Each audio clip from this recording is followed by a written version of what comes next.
The first time I truly believed that I could only rely on myself was during my teens. I was 17 when my parents got divorced. The reason was my dad's affair.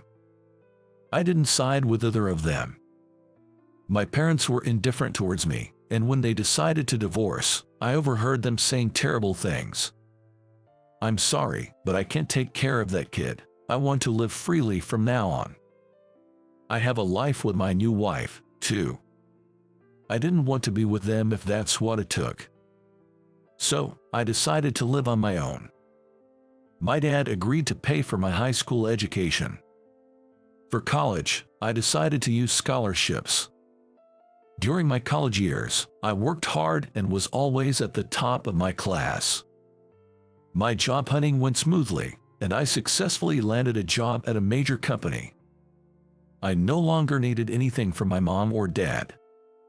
Feeling that I could live on my own was liberating.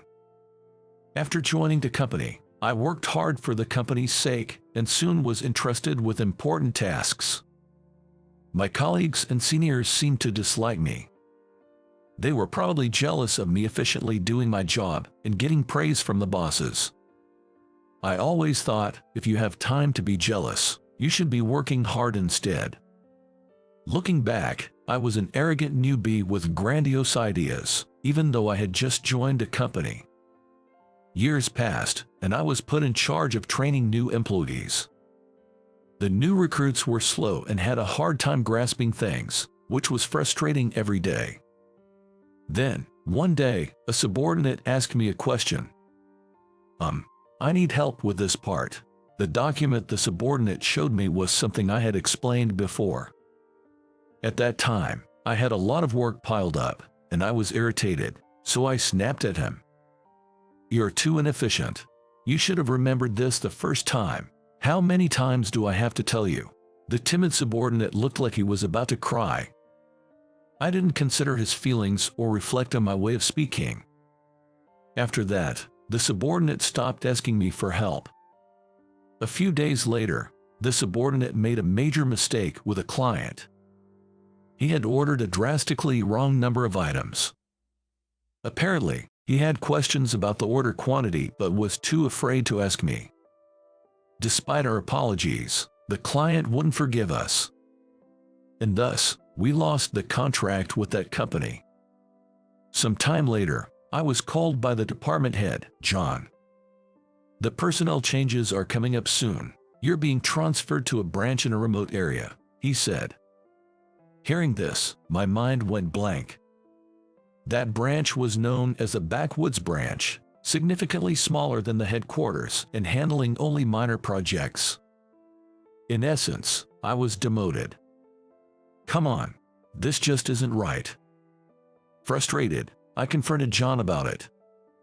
"Is this because of the mistake my subordinate made recently?" "That wasn't my fault, it was his. He should be the one held responsible, not me." To my surprise, John said something unexpected. "Demotion?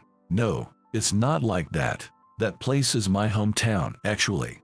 The air is fresh and it's a really nice place. It might just provide what you're currently missing." Saying that, he patted my shoulder and left. News of my demotion spread quickly around the office, and everyone seemed to have a serves-you-right look on their face. I thought about quitting the company altogether, but instead, I resolved to make a success of the rural branch and show them all. About a month after being told of my demotion, I finished preparing for the move and was driving to the new town. It was pouring rain that day, with strong winds. The rain lashing against the windshield made it hard to see. As I was driving irritably, suddenly a young woman dashed out in front of my car. "Watch out!" I braked just in time, and she was safe, but stood there, stunned. I was worried, so that I stopped the car and got out. She was completely drenched, not even holding an umbrella. "Are you okay? Why are you out here without an umbrella?" When I asked, she answered with an anxious look. I dropped an important charm. I was looking for it when my umbrella got blown away. It must have been really important to her. She was on the verge of tears. A charm. I'll help you look for it." I handed her a towel from my car and found myself offering to help. "No, it's okay. I couldn't ask you to." She looked down as she spoke. "First, you need to change out of those wet clothes before you catch a cold. There's a big clothing store just over there. Shall we buy you some dry clothes?" Yes. Somehow, I couldn't leave her alone, and I drove her to the roadside clothing store. After parking the car, I handed her an umbrella. "I'll wait here for you." "Thank you so much." After waiting in the car for about 15 minutes, she returned wearing a new shirt and jeans. We then went back to where she lost her charm and started searching. "It fell on the road, right? Are we looking in the right area?" "Yes, I think so." We searched thoroughly from one end of the crosswalk to the other, under the umbrella. Then, something glittered in a gutter across the road. "Isn't that your charm over there?" Yes, that's it." She carefully wrapped her hands around the light blue charm and seemed relieved. "I'm so glad we found it." And she repeatedly thanked me, saying, "Thank you so much, you've been a great help." By then, the rain had almost stopped. She smiled brightly and nodded in gratitude before leaving. It's been a while since someone thanked me like that. I felt somewhat bashful. Then, I got back into my car and headed to the rented apartment provided by the company. The apartment was quite spacious for one person and nicely furnished. However, there wasn't a supermarket or even a convenience store nearby. The closest supermarket was a 30-minute drive away. Moreover, that supermarket didn't have a great selection, leaving me feeling uncertain about my future here. A few days later, I headed to the office for my first day of work. The branch office was about the size of a slightly larger convenience store. "Can I even work in such a small place?" I muttered to myself unintentionally. As I opened the door and entered with a bit of nervousness, I noticed the office, with just a few desks lined up, was cozy, and unlike the sterile main office, there were potted plants around, and everything was neatly organized, creating a warm atmosphere. Did I arrive too early? There didn't seem to be anyone inside yet. Maybe the female staff were changing. Just then, I heard a woman's voice from behind. "Good morning." As I quickly turned around to greet her, I was surprised to see the woman standing in front of me. "It's you." It was the same woman I had helped look for the charm that day. She also looked surprised, her eyes wide as she saw me. "Actually, I've been transferred here starting today." As I said this, she asked, "Could you be the Michael that Dad mentioned?" "Wait, Dad," I thought, but first, I introduced myself. "Yes, hi Michael. I've come from the headquarters. Nice to meet you, but I'm really surprised to meet you here." Her name, it turned out, was Emily. And she was John's daughter. John had left his family in the countryside while working at the headquarters, and though I had briefly heard he had a daughter, I never imagined she'd be working at the branch. Emily said, "Dad mentioned you. He said you are always hard working in your job." Still harboring some dissatisfaction about being demoted, I couldn't find a proper response to her words and just laughed it off.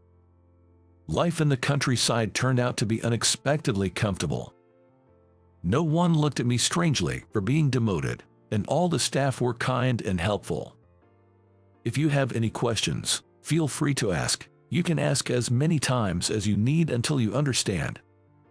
"Michael, you're young, unlike Bob, so you won't forget things easily, right?" Right." Everyone around chuckled. It was a very homey atmosphere. While I asked questions about things I didn't understand, I quickly and efficiently handled the tasks I knew. Emily often praised me, saying, "Michael really knows his job. Everyone here is so glad you came. You've been a big help." Before, I was not good at being relied upon, but since coming here, I've started to enjoy being needed. At the same time, I was determined to become someone others could rely on. Several months later, John visited the workplace. Initially, I had resented him, but now, there was not a trace of that feeling left, only gratitude. I immediately went up to greet him with a smile. Long time no see. I noticed he had the same charm on his bag that Emily always wore. The charm I had helped her find in the rain was a family matching item. That's why she had searched for it so desperately, drenched in the rain. John smiled warmly and said, "Ah, it's been a while. You look well, that's good to see." John approached me and said, "I'd like to have a word with you, just the two of us." Looking at me, he said, "Michael, you've changed in a good way. You look great. I guess it's because everyone here is so nice, and I enjoy the work. When I was first transferred, I honestly resented you, thinking, why do I have to be demoted? But you intentionally sent me here, didn't you?" John replied. "Exactly, Michael, that's right. I wanted you to learn more amongst people. Remember, you always try to do everything on your own." To his words, I jokingly yet sincerely responded, "Thank you for demoting me." But that was truly how I felt. John laughed and said, "I told you, it's not a demotion." Furthermore, he mentioned, "Emily talks about you all the time. Thank you for teaching my daughter at work. Also, the HR department will probably ask about your future plans. If you wish, you can return to the headquarters. Just think about it for now." Months ago, I would have immediately thought about returning to the headquarters. But now, I was really uncertain. Word about whether I would return to the headquarters spread quickly in this small company. The employees there said, "It would be sad if you leave." Emily said, "Michael, are you going back to the headquarters? But maybe a competent person like you belongs there," her eyes welling up with tears. Some time later, a representative from the HR department asked me about my preferred place of work, and I said I wanted to keep working at this branch for a while. I didn't know for how long, but I had decided not to return to the headquarters until I became an employee who could lead this branch. Then, I got a message from John. "I heard you decided to stay there and work hard. Keep looking after Emily for me," he said. After that, I continued to work with a relaxed attitude at the countryside branch. Eventually, I was even entrusted with a managerial role. The staff and I would have a drink together once a month, creating a time to bond and enjoy each other's company. Recently, I've felt our bonds growing even stronger. Gradually, Emily and I also became closer.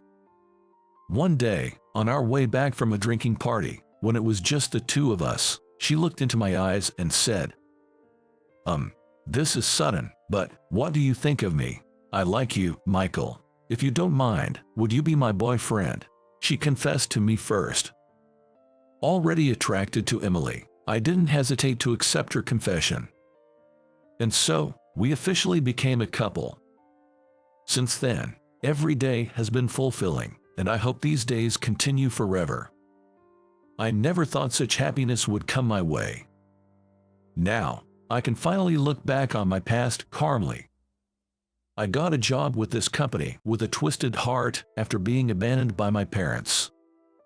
At work, I was selfish and didn't trust anyone.